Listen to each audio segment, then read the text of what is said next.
La Iglesia Adventista tiene hoy más de 21 millones de miembros en todo el mundo. ¿Cómo hace para organizar toda esa familia? Mi nombre es Carol Lazo y voy a explicarte cómo funciona la estructura organizacional de la Iglesia Adventista a nivel mundial. La palabra iglesia viene del origen griego eklesia, que significa los llamados de afuera o una reunión de ciudadanos en asamblea, lugar donde el pueblo se reúne. En la época de Jesús, los discípulos estaban familiarizados con esta palabra, tanto de forma religiosa como política. Cuando el sentido bíblico de iglesia fue establecido, fue evidente que mientras que los hebreos tenían su asamblea y los griegos también tenían la suya, ahora los cristianos tenían su asamblea centrada en Cristo. Fue allí cuando la iglesia se volvió un ayuntamiento de personas redimidas por Cristo, creyentes y salvas.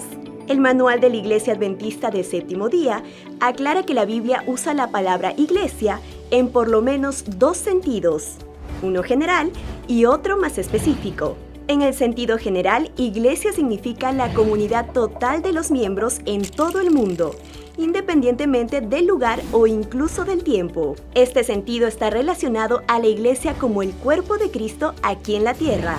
Ya en el aspecto específico, el término significa nada más y nada menos que nuestra iglesia local, la que frecuentamos, en la que estudiamos la Biblia y donde trabajamos en comunidad. También es allí donde participamos de algunas ceremonias, como por ejemplo el bautismo y la Cena del Señor. Sin embargo, los dos sentidos de la palabra se relacionan porque todo lo que ocurre en la iglesia local refleja el crecimiento y el perfeccionamiento de la iglesia a nivel mundial. Con base en esa idea, la Iglesia Adventista definió una estructura organizacional dividida en 4 niveles. Y voy a explicarte cada uno de ellos. Todo comienza en la iglesia local, espacio que reúne a los adventistas de esa comunidad.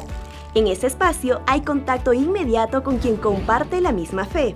Allí ocurren los cultos y ceremonias, como ya mencioné anteriormente. Las diferentes congregaciones de una pequeña región son administradas por oficinas llamadas asociación o misión.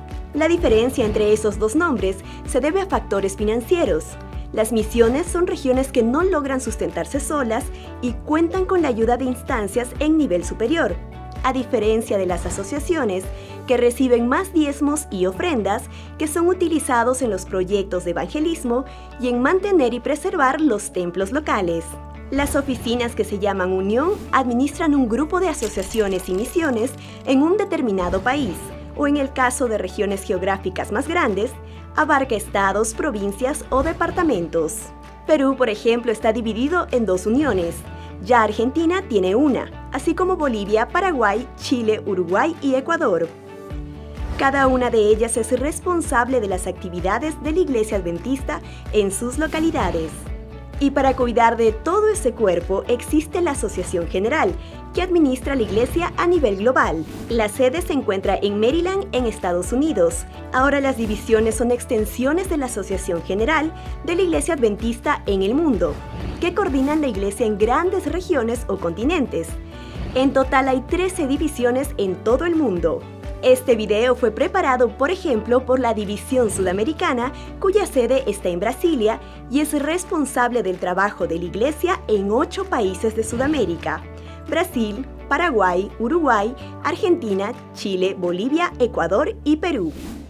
En el libro Los Hechos de los Apóstoles, la escritora norteamericana Ellen G. White afirma que la Iglesia es el medio señalado por Dios para la salvación de los hombres. Fue organizada para servir y su misión es la de anunciar el Evangelio al mundo.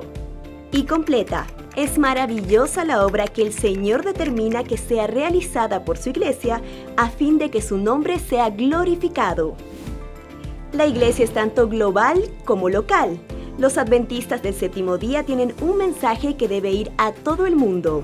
Por eso todos los miembros unen fuerzas con pastores, evangelistas, profesores, colportores, médicos, instructores bíblicos, misioneros y muchos otros en el cumplimiento de la mayor tarea en este periodo tan crítico de la historia del mundo: anunciar el regreso de Jesús.